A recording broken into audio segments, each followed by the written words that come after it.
This is CGTN, China Global Television Network. In Chinese foreign policy, there's no relationship quite like it. We are iron brothers because this friendship is unbreachable. He's the first visiting head of government after China's all-important party congress. Our meeting with President Xi and Premier Li were most friendly and productive, frank, and very useful. And on Washington's increasing hostility towards Beijing, he said, "They will never be able to contain China." In this episode of Leaders Talk, I sit down with Shehbaz Sharif, Prime Minister of Pakistan.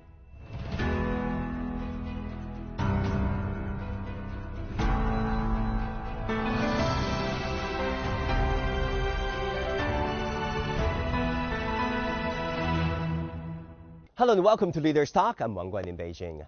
In diplomacy, terminology, and protocol matter. Pakistan is the only country that has been described by China as its all-weather strategic cooperative partner and iron brother. Our guest today is the Prime Minister of Pakistan, Mr. Shehbaz Sharif. He's among the first few foreign leaders to visit China after the 20th National Congress of the CPC. He sits down with me for a free-ranging conversation about China-Pakistan relations and global politics. Prime Minister Shehbaz Sharif, thank you so much for this opportunity. I know you had a long day. Thank you. Thank you for your time, and it's a pleasure to be with you at this moment. Yeah. Prime Minister Sharif, you are among the first foreign leaders who have been invited to visit China. In fact, you're the first head of government to be invited after the 20th National Party Congress. How do you feel about this arrangement? I guess this is no coincidence. It's a matter of great privilege and honor to visit China on the invitation of Chinese leadership, and being one of the first few guests here is a great manifestation of our iron brotherhood. It speaks volumes about our friendship and mutual trust and mutual understanding. So we deeply appreciate this gesture on the part of Chinese leadership. And I had a very, very busy day today, and back-to-back meetings. But most importantly, our meeting with President Xi and Premier Li were most friendly and productive, frank, and very useful. What do you think are the major outcomes from your trip, and really the significance of your trip in promoting China-Pakistan fraternity? I think I'm returning back to Pakistan tonight, hugely strengthened and encouraged by massive support from Chinese leadership to work jointly for the good of the two peoples and promote CPAC and then promote B2B investments in Pakistan, and also jointly deal with issues which relate to international considerations. And we have also agreed that China and Pakistan will enhance our consultative process to discuss geopolitical situation, to discuss how to bring progress and prosperity not only in Pakistan but in the region. And I feel the best thing which has happened in the last couple of weeks is President Xi Jinping's re-election as General Secretary of the party for the third time. This is a great news, not only for China, but for entire peace-loving communities around the globe. His dynamic leadership in the last 10 years has transformed Chinese society, has taken 800 million people out of poverty line. This is a miracle. This is of humongous proportion, unbelievable. And then China, which was a country in 80s, struggling to You first visited China in 1981. Yes, in 1981. When I was here in China in 1981, I could hardly see a car moving on the roads. These were buses and bicycles. And today it's a different world. You met President Xi twice since you took office as Prime Minister, but you met him even earlier as the Chief Minister of Punjab. Exactly. I saw the photo of you signing some transportation agreements in 2014. Yes. What do you think of him as a leader? I think he's a very visionary leader, a very dynamic leader, and a man of great wisdom and foresight.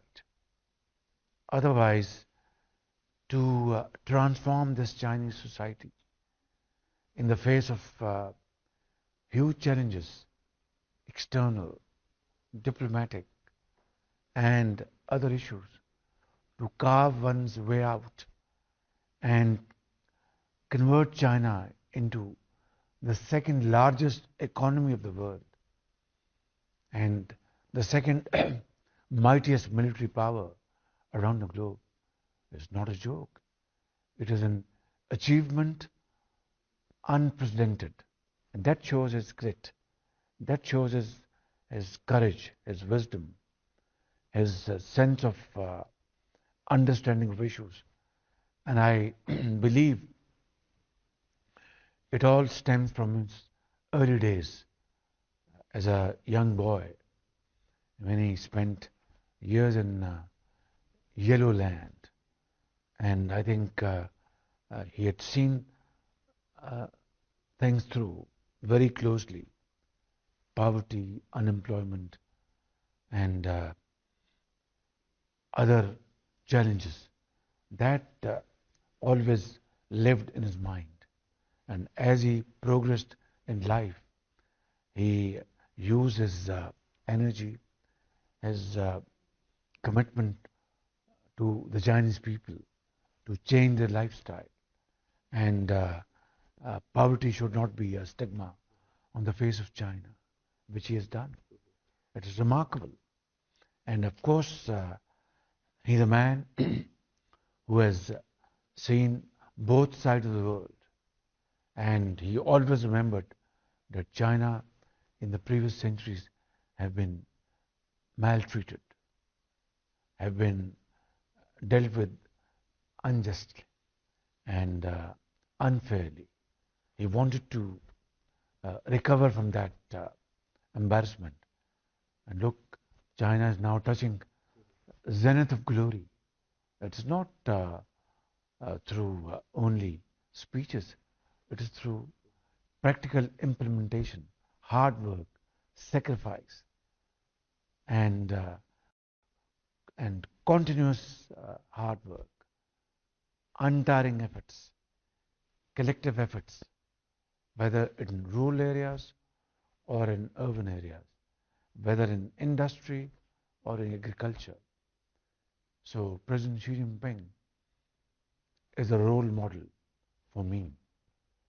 Not only for me, millions of people around the globe in Pakistan. And I really admire his leadership. And he's a man who has fought against corruption. He's a man who has broken the status quo. He is a man who looks into the future, and with his skills, he has really made China as a world-class country, a country people are really attracted to know how China has grown that quickly. The Chinese miracle. He has something in mind, that is to elevate China-Pakistan relations, that is for sure. I want to talk about this iron brotherhood of China and Pakistan. You know this, Mr. Prime Minister, that in China we call you Bhatia, right? Yeah, that's right. You like that characterization? I think it's, they call it Batai. Am I right? Yeah, Bhatia. That's iron brother. We are iron brothers because this friendship is unbreachable. Nobody can damage this friendship. Nobody can, find any space in this friendship. No matter what, we will remain friends. We have been friends, and will be there forever. And that's the strength of this friendship. Look at the days of COVID, for example. At the point of this COVID pandemic, Pakistan was in dire need of support, expertise, experience, medical experts, etc. And look what China did. China opened all channels to support Pakistan. President Xi Jinping, under his instructions, millions of vaccines were dispatched to Pakistan. Experts were dispatched to Pakistan. And they offered training programs to Pakistani experts. While hundreds of people were dying every day in hospitals, beds ran short of supply. Doctors didn't know how to treat this pandemic, and Chinese experts and Chinese medical teams came there and came to a rescue. I was offered this vaccination, and I said, where it's from? It's from China. I said, please inject in my body. And there were 2 injections, span of 21 days. That's what China did to millions of Pakistanis. How can we forget this ever in our life? We can't thank you enough. Thank you, China, but we don't have enough words to thank you enough. Thank you, President Xi, and thank you, people of China, for supporting us during the days of COVID-19, for supporting us now when Pakistan is devastated by unprecedented floods. China has again come to a rescue. So this is our friendship. We stand by each other during the time of adversity. We stand by each other during difficult times.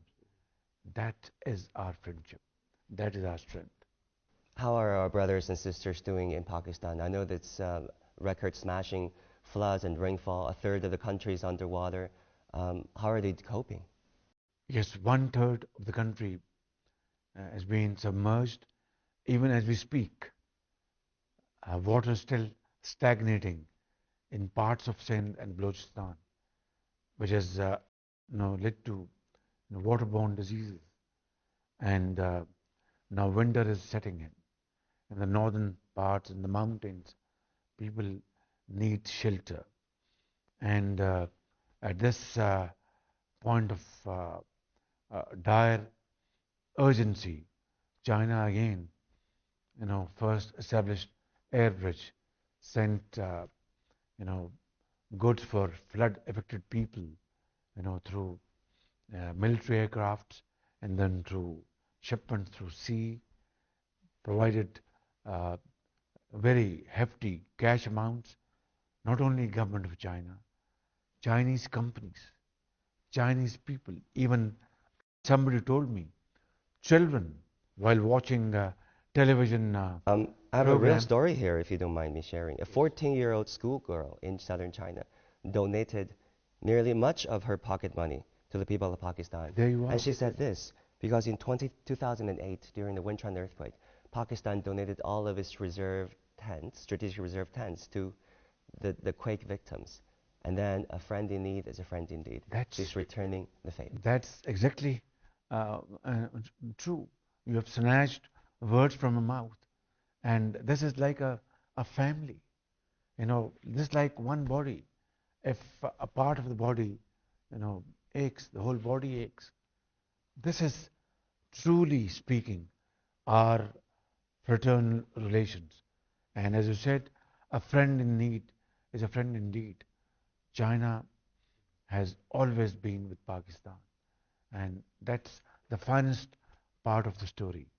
And Chinese people always tell me, Mr. Sharif, we are grateful to Pakistan for being with us, supporting us. I said, well, that's like a duty of a brother. But what you have done for Pakistan and what we have done, there's no comparison. But it's not about comparison. It's about journey of a family. It's a very emotional relation. Unity, absolutely emotional.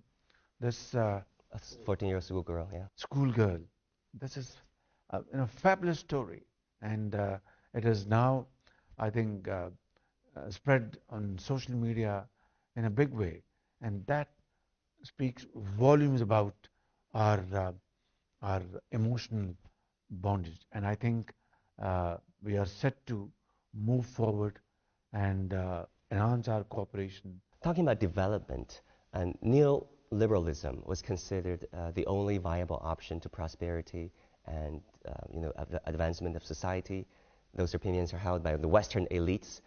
But China is considered a gravity-defying case, which is summarized by the Chinese path to modernization. Yes. A key phrase coming out of the 20th Party Congress. What's your understanding of this Chinese path to modernization?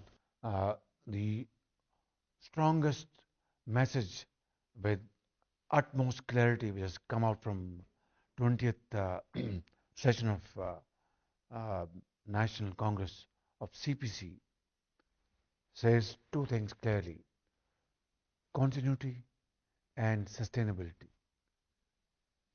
BRI, Belt and Road Initiative, it's all about mutual cooperation and progress and prosperity of peoples living around the globe. It's not about China, it's not about neighboring countries, it's about Eurasia, it's about Africa, it's about South Asia, it's about South America, it's about East Asia.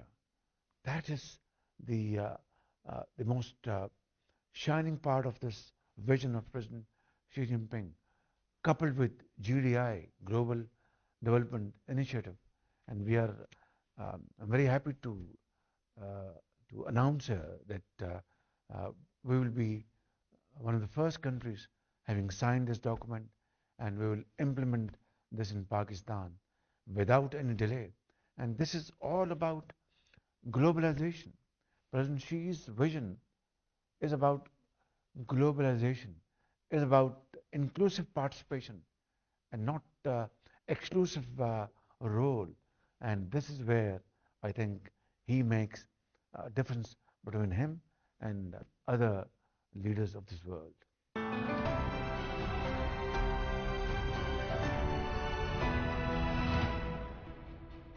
As strong as China-Pakistan relations may be, the world of geopolitics is complex. The United States has stepped up its containment policy against China and has pressured its allies to be wary of China's global plans, such as the Belt and Road Initiative. Pakistan had close ties with the United States, especially during the so-called War on Terror, and Washington keeps providing Islamabad with military and financial assistance, though often with strings attached. Talking about global politics, this is so important. It seems that some countries are, defining China as an aggressive power and targeting China as the #1 national security threat, forming alliances trade-wise, military-wise, technology-wise against China to contain its rise. Do you think such fear of China, such containment measures are warranted? If you look at the history, China has always been a very prosperous and rich country, but foreign entities who came here. They made it into a colony and looted and plundered its resources.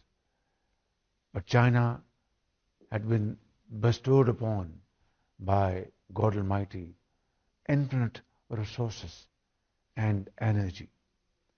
Now, after the long march, which started under the leadership of Chairman Mao in 20s, through great struggle and sacrifice, China opened its eyes in a very free, independent atmosphere in 1949.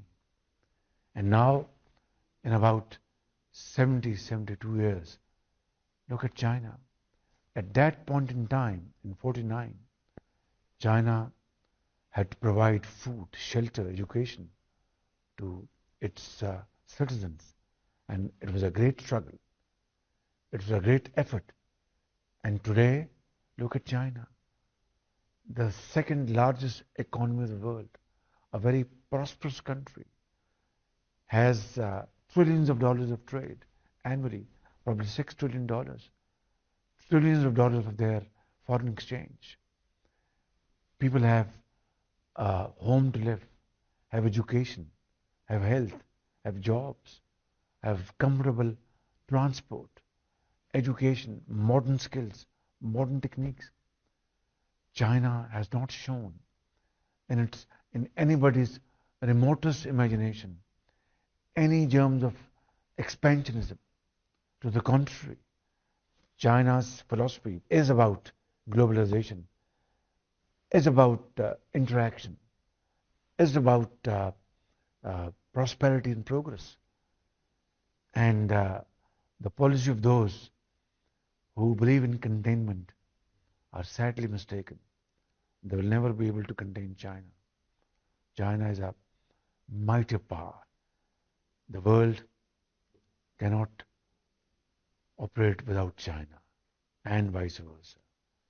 And China believed in peaceful means. Even today, our discussion with President Xi and Premier Li, and I said that we want to have peaceful talks with India.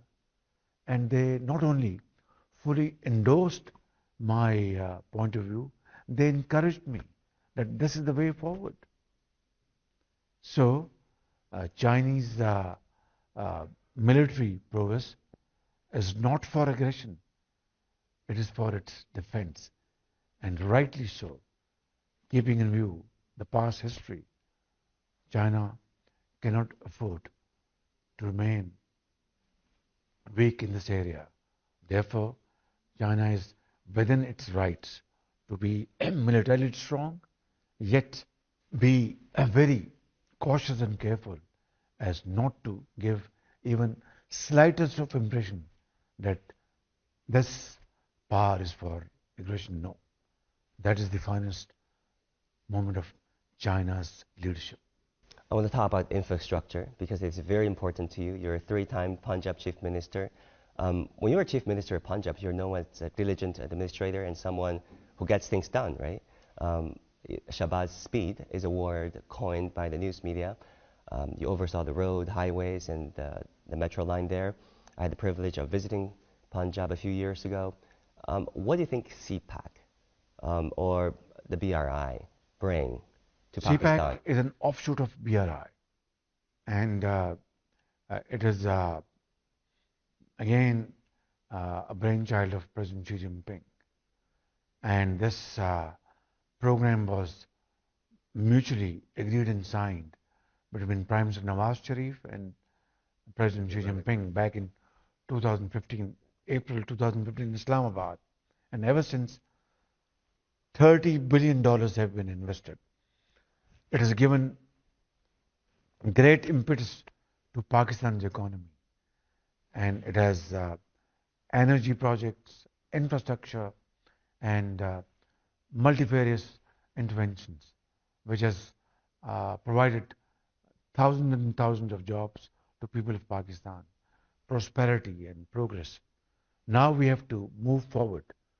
CPAC as an umbrella, B2B interactions, and moving in agriculture, moving in industry, special zones, moving in high-tech industry. Pakistan has wonderful, energetic youth, and we need to empower them. So I think under CPAC, all these great initiatives will provide greater opportunities to Pakistan.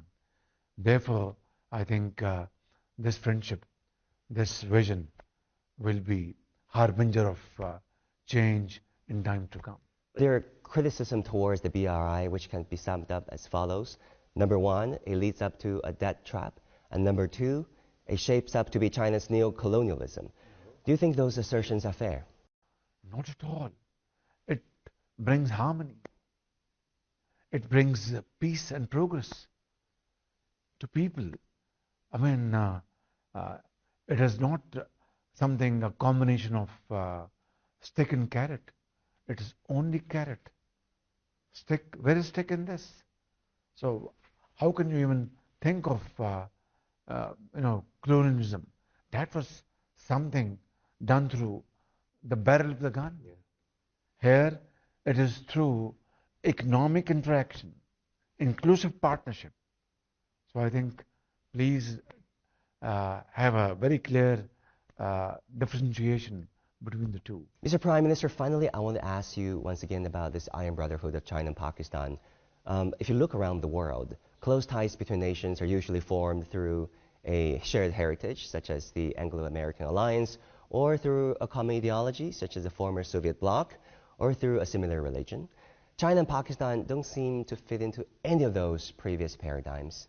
What do you think is the real source of China-Pakistan all-weather fraternity that can be sustained for over decades? Now, this is, I think, the strength of this relationship, that we don't feel bad for any country. We want to neutralize opponents. We want to create sense of responsibility in them and move forward in unison. I think that is the biggest strength of this relationship, and I think that's how remain non-aligned. We should remain aligned to one goal, and that is that this world, this universe should remain happy, prosperous, and in peace. Prime Minister Sharif, thank you so much for this opportunity. That will do it for this edition of Leaders Talk, where we talk to leaders, newsmakers, and trailblazers. I'm Wang Guan in Beijing. Thank you for tuning in. I'll see you again next time.